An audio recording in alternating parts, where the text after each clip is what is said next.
안녕하세요, 가차입니다. 11월 20일 수요일 국내 시장이 마감되었습니다. 자, 오늘 코스피는 0.4% 빨간불이 들어왔고 장 막판쯤에 조금은 밀리긴 했지만 그래도 0.4% 상승과 함께 나름대로 준수하게 마무리가 되었습니다. 반면에 코스닥은 오후장에 많이 빠지면서 결국은 다시 한번 파란불로 마감이 되었어요.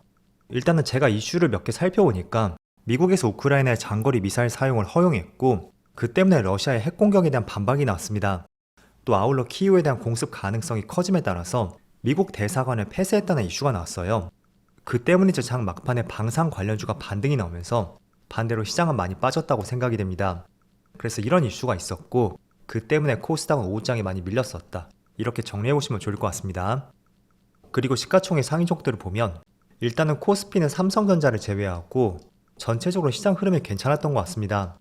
빨간불이 들어온 종목들이 훨씬 많은 것 같고 또 코스닥도 종가상으로 파란불로 마감이 되었지만 몇몇 제약바이오 업종들 이쪽을 제외하면 시장 흐름은 그렇게 나쁘진 않았던 것 같습니다. 그리고 코스피 수급을 살펴보면 오늘도 역시나 외국인의 많은 순매도가 나왔고요. 반대로 기관의 이틀 연속으로 많은 순매수가 들어왔습니다. 또 코스닥은 오늘 기관과 외국인의 양매도가 있었네요. 그리고 삼성전자 오늘도 여전히 외국인의 순매도가 나왔고요. 기관도 같이 순매도가 나왔습니다. 자, 그리고 SK 하이닉스도 마찬가지로 오늘 기관과 외국인의 양매도가 나왔고 외국인의 6거래일 연속으로 많은 순매도가 나오고 있습니다. 그리고 2차전지 관련주 LG 에너지 솔루션을 보면 오늘 다시 한번 40만원을 돌파했고 3일 연속으로 외국인의 순매수가 들어오고 있습니다. 그리고 기관도 연기금을 중심으로 꾸준히 매수가 들어오고 있죠. 자, 그럼 이어서 주체별 매매 동향에 대해서 살펴보도록 하겠습니다.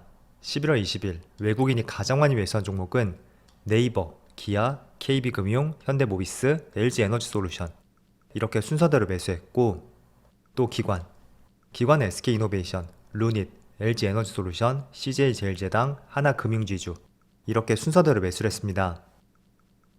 이어서 해외 증시를 보겠습니다. 일단 전반적으로 어제 미국 증시의 흐름은 괜찮았습니다. 나스닥은 1% 상승이 있었고 S&P 500은 0.4%, 반대로 다우지수는 전날과 조금은 비슷했었네요. 그래도 밑에 꼬리를 달고 많이 반등을 해주었다는 것이 그나마 다행이었다고 생각이 됐고 또 반도체를 보면 반도체도 0.6% 반등이 있었습니다.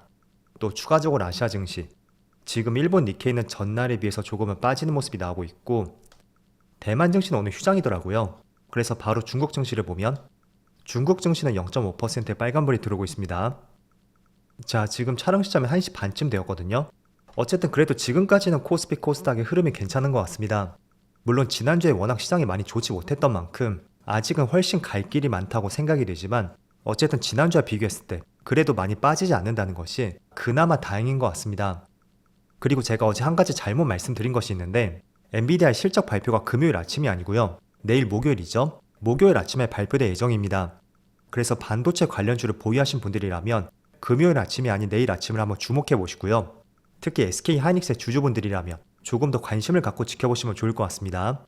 저는 개인적으로 내일 엔비디아의 3분기 실적보다는 그 뒤에 어떤 컨콜 내지는 코멘트가 있겠죠?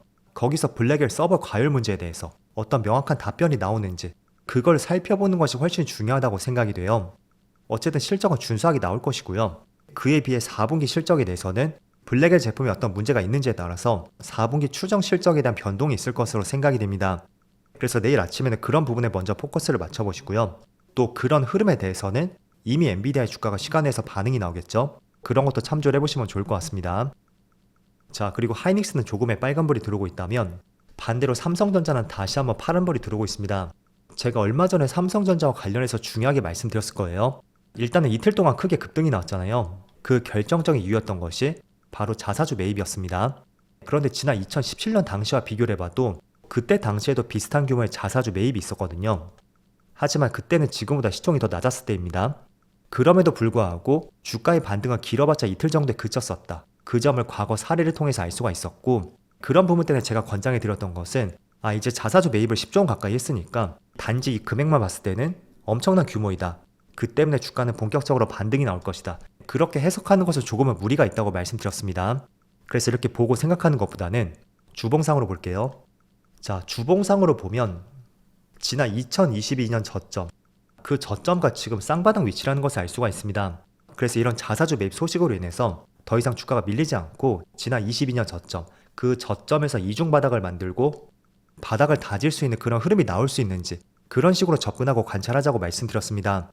그래서 지금도 그 생각을 여전히 이어서 말씀드리겠고, 그리고 자사주 매입이 없었다고 해도 지금 RSI 지표상으로 봤을 때는 현재 여기죠? 30포인트 아래 기술적으로 충분히 반등을 기대해 볼 수 있는 그런 위치는 되었다고 생각이 됩니다. 과거에도 30포인트 아래에서 어느 정도의 기술적인 반등이 나왔던 만큼 지금 5만원 초반 내지는 5만 5천원 부근, 여기는 굉장히 의미 있는 가격대라고 생각이 돼요. 그래서 RSI 지표상으로 볼 때 과매도권이었고, 지금 위치에서는 과거 사례를 통해 보더라도 충분히 반등을 기대해 볼 수 있는 자리다. 첫 번째로 그 점을 말씀드리겠고, 또 두 번째는 자사주 매입 이슈, 단순히 반등이 아닌 이중 바닥을 만들고 더 이상 빠지지 않을 수 있는 재료의 관점으로서 지금의 시장을 보자고 말씀드렸습니다.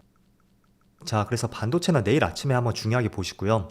그렇지만 조금은 애매한 것이 있다면 지금 많은 반도체 가격들, D램이라든지 낸드 플래시 가격, 이게 하반기 들어서 조금은 꺾이는 모습이 나오고 있어요.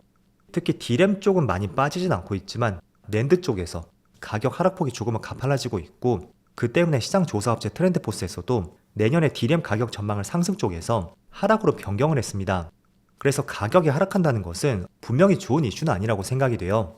하지만 조금은 달리 볼 수 있는 것은 어쨌든 가격 전망은 하락하고 있지만 D램 비중에 있어서 지금 큰 폭으로 점유율이 올라가고 있는 HBM 있죠? 이 HBM의 시장 점유율은 더 계속 가팔라지고 있습니다. D램 매출에서 HBM이 차지하는 비중, 22년 당시에는 2.6%였다면 작년에는 8.4%, 또 올해는 20%를 소폭 넘겼습니다.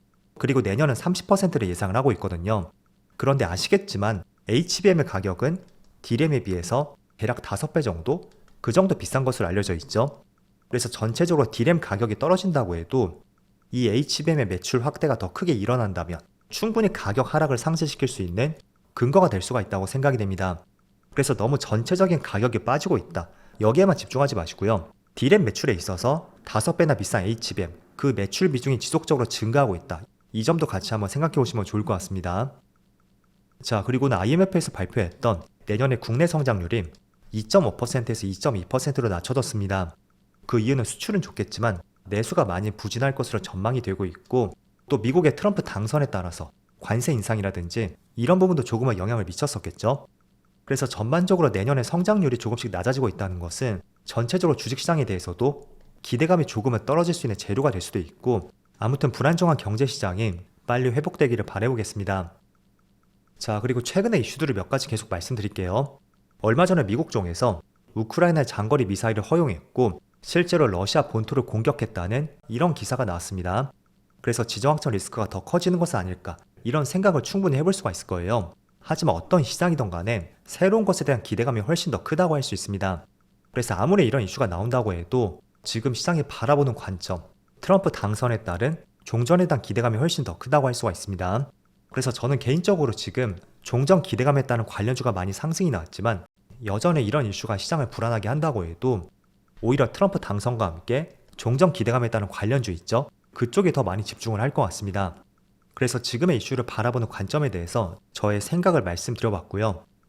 그리고 이번 달 27일이죠. 다음 주쯤에 발표가 될 것 같은데 산업부에서 대왕거래 첫 시추 계획에 대해서 27일날 최종 승인 확정을 할 것으로 전망이 되고 있습니다. 그래서 그동안의 대왕거래 관련주 있죠. 과거보다는 기대감이 많이 떨어졌다고는 할 수 있습니다. 하지만 새롭게 다시 한번 이슈를 불지핀 만큼 27일 전에 관련주에 어떤 흐름이 나올 수도 있는지 이런 것도 알아두신다면 일정 매매를 하는데 조금은 도움이 될 것 같습니다. 개인적으로 한국가스공사 이 종목을 관심 있게 보는 게 맞을 것 같죠. 자, 어쨌든 오늘은 코스피 코스닥이 그래도 나름대로 준수한 흐름이 나오고 있습니다. 일단은 반도체는 내일 아침에 엔비디아 실적 발표를 주목하자고 말씀드렸고, 또 삼성전자 자사주 매입 이슈도 제가 같이 연결지어 말씀드렸습니다. 일단은 기본적으로 지난 18일날 크게 갭을 띄우고 출발했었잖아요. 그래서 혹시나 이 저점을 이탈하지 않는다면 이 갭을 메우는 선에서 한 차례 다시 한번 반등을 기대해 볼 수 있다고 생각이 되고, 어쨌든 지난주 금요일날 고점, 이 고점 부근에서 다시 한번 주가의 움직임이 나올 수 있는지 이런 부분도 같이 한번 살펴보세요. 자, 그럼 오늘은 정말 흐린 날씨가 계속 지속되었는데 내일 주식시장은 날씨와 달리 맑은 시장이 되기를 한번 기원해보면서 오늘 영상 마치도록 하겠습니다. 그럼 편안한 저녁 되시고요. 저는 내일 영상에서 다시 찾아뵙도록 하겠습니다. 모두 즐거운 저녁 되세요. 감사합니다.